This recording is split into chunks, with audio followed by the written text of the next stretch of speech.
Assalamualaikum warahmatullahi wabarakatuh. Perkenalkan, nama saya Muhammad Khairul Najmi Ali, mahasiswa Universitas Jambi dengan NIM C1C01914, Prodi Akuntansi kelas R14. Saya akan menyampaikan materi yang berjudul Laporan Arus Kas. Pengertian laporan arus kas.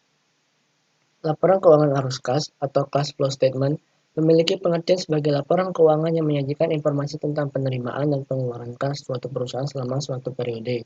Hal yang biasa disajikan atau digambarkan dalam laporan keuangan arus kas meliputi jumlah kas yang diterima, seperti pendapatan tunai dan investasi tunai dari pemilik serta jumlah kas yang dikeluarkan perusahaan, seperti beban-beban yang harus dikeluarkan, pembayaran utang, dan pengambilan pref.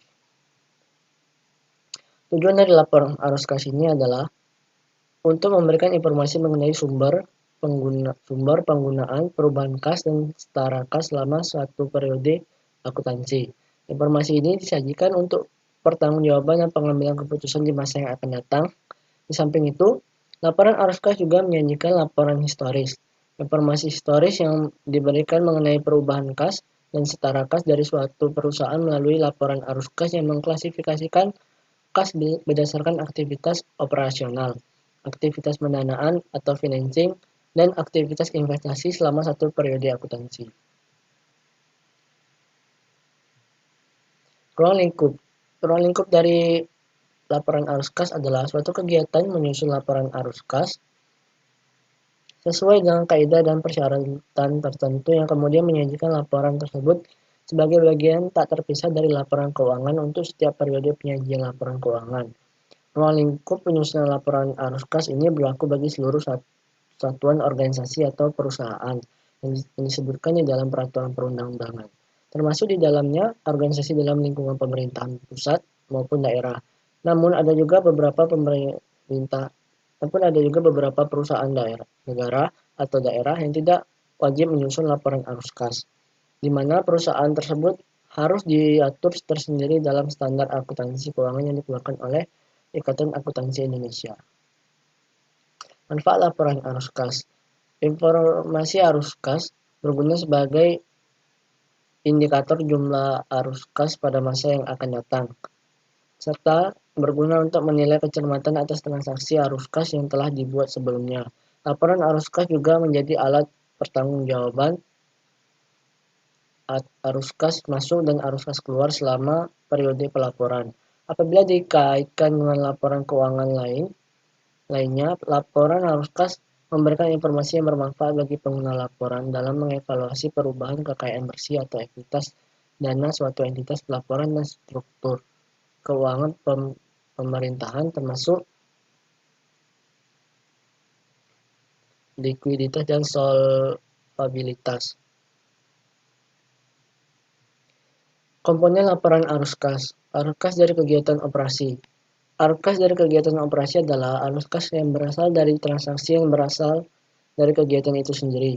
Biasanya transaksi ini berupa pemasukan atau pengeluaran perusahaan.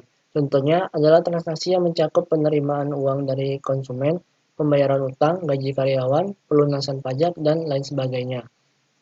Arus kas dari kegiatan investasi. Arus kas dari kegiatan investasi adalah arus kas dalam bentuk pemasukan atau pengeluaran. Umumnya arus kas ini yang memengaruhi investasi dalam aset non-lancar adalah arus kas dari kegiatan investasi. Kegiatan investasi ini adalah yang berhubungan dengan aktivitas penjualan atau pembelian dari aktiva perusahaan. Contohnya seperti transaksi yang mencakup penjualan dan pembelian aset tetap seperti peralatan dan gedung. Arus kas dari kegiatan pendanaan. Arus kas dari kegiatan pendanaan ini berasal dari transaksi yang memengaruhi utang dan ekuitas perusahaan.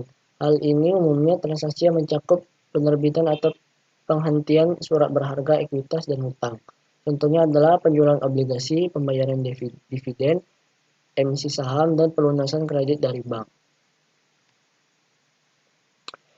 Metode pembuatan laporan arus kas. Metode tidak langsung. Dalam metode ini, cara membuat laporan arus kas disusun dengan 3 elemen. Pertama, yaitu elemen kas dari kegiatan usaha yang diletakkan paling atas.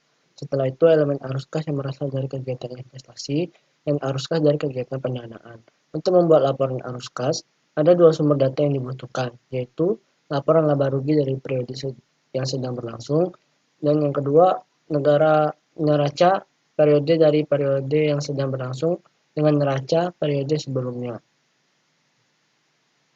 Metode langsung. Dalam metode langsung, penyusunan laporan arus kas dilakukan berdasarkan pada buku kas atau bank. Untuk menggunakan metode ini, Anda harus melaporkan kelompok-kelompok penerimaan dan pengeluaran kas dari kegiatan operasional perusahaan. Selain itu dilanjutkan dengan kegiatan investasi dan pembiayaan. Terima kasih, sekian penyajian dari saya. Apabila ada kata-kata yang salah atau kurang dimengerti atau kurang jelas, mohon dimaafkan. Terima kasih telah menonton video saya. Assalamualaikum warahmatullahi wabarakatuh.